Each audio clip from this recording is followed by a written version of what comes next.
It's always a bit of an exciting time when Mizuno release some new irons, and we've got a new family of JPX in this lineup. JPX925, got 3 models, we're going to hit them all in this video, so stay tuned. So as we know, the JPX range from Mizuno is incredibly popular. Forgiveness, distance, power, that's what the JPX range is all about. 3 models to take a look at today. We've got the hot metal, we've got the hot metal HL, so a high launching version for any of the golfers trying to get a little bit more flight on their golf ball. And then also probably the underestimated hot metal pro, an incredible iron. So we're going to hit all 3 of these particular clubs in this video. Okay, so let's have a look at the first initial looks of the golf club, especially from the back section here. So hot metal in my hands, and I would say that looks pretty nice. It's pretty modern sort of looking. It doesn't blow me away, but it is quite a nice look. I quite like what they've done with this sort of polished sort of stripe through the back, or a little ridge through the back, that then just blends into the toe and wraps around the toe of the club in that sort of high chrome polish, and then the rest of it is a satin sort of finish. Nickel chromoly, we're also going to talk a little bit about. Loads of tech happening in this iron. As we expect in this hot metal, the playing position, this is a pretty large profile head. Packing you with confidence here, long blade length, a little bit of offset, not a huge amount, which is quite nice, I think, and a pretty thickish top line. So looks to be plenty down there behind that golf ball. So these are all 7 irons, and the 7 iron and the hot metal is coming in at 28 degrees of loft. So as we know, that's going to be strong, as we're going to expect from this type of iron. Oh, that's a beautiful strike and a really nice sort of high ball flight, and that's definitely one thing that Mizuno is saying that they've improved on in this new JPX lineup, is a little bit of a higher launch, but a more descending angle as it comes into land. So basically that is stopping power, which is sometimes a sacrifice in these game improvement irons, isn't it, in terms of spin. Sometimes tends to be a little bit on the low side. That wasn't too bad there. See, just short of 5,500 there for a 28 degree loft. That wasn't too bad for me, but I have got that descent angle around that sort of 50 degree mark. Okay, that was a touch low in the face. It's right down that flag. Target wise, fantastic.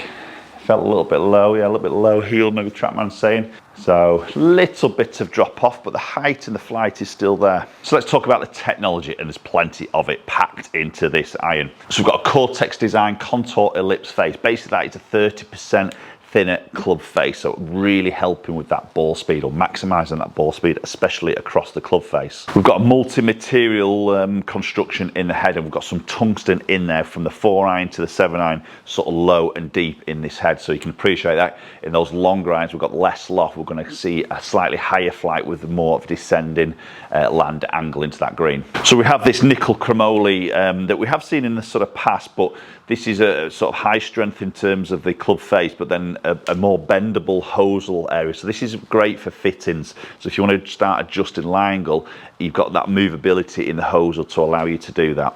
We've got a seamless cut face. We've got a variable sole thickness. We've got a balanced stability frame. We've got harmonic impact technology, acoustic sound ribs. There's tons going on, and I won't bore you with all the techie bits of it, but there's quite a lot happening in this iron. Yeah, it's good solid feel off the club face. It's obviously not forged, so we're not going to see that really, or hear that really sort of soft sort of sound, that soft sort of feel. So it's got that clicky sound to it, but I don't mind that. You know, I think a golfer who's in this iron probably wants to hear that little clicky sound. It sounds a little bit explosive. It sounds like they're going to get a few more extra yards out of this. Ooh, a little bit pulley, but the strike was very nice. So what type of golfer is this hot metal iron really aimed at? Probably that sort of mid to high handicap golfer, somebody who's looking for ultimate forgiveness and ultimate distance. That's a good one to finish up with the hot metal. Beautiful flight, really high. That's the thing I've really seen there, is that high sort of ball flight. So availability wise, we've got a 4 iron through to pitching wedge, a gap wedge, and also a sand wedge, available both right and left hand. So before we move into the hot metal pro, which I feel is one of the most underrated irons out there, we've got the hot metal HL. So maybe for the golfer out there who's struggling to get the ball flighted, HL basically stands for high launch. So the 7 iron's coming in at 31 degrees of loft, so it's 3 degrees more loft than the standard hot metal iron. So really this iron is offering exactly the same technology and offering that we see in the hot metal, but just with more of an ease of use of that elevation of that ball flight. So some golfers may come in a little bit steep, or maybe just not have a lot of speed to actually get that ball flighted. The dynamic lofted impact might be reduced through maybe a technique, so the HL will help them to get that ball elevated and increase a little bit of spin. So that HL has a little bit more offset than the standard hot metal. Again, obviously that little bit of loft helping that a little bit more flight. Definitely seeing a little bit of a difference of flight. Availability wise in those is a 4-iron through to pitching wedge, gap wedge and sand wedge, but right hand only. Right, so moving into the Hot Metal Pro. This for me is a fantastic iron. Often very much overlooked, I find. Obviously the bigger iron there is just going to be the standard hot metal, but this is a fantastic iron. Maybe for the golf who still needs that sort of forgiveness, still wants that power there, but just wants in a slightly more compact look, doesn't want a big head, biggish top line. So that's the first thing we sort of see. I mean, it's a great shape, this, as we put it down by the ball. So just see a little bit less offset there. The top line is still pretty medium to slightly thick, but not quite as bulky as the hot metal, but just a little bit more of a compact look. It's a great shape, that really.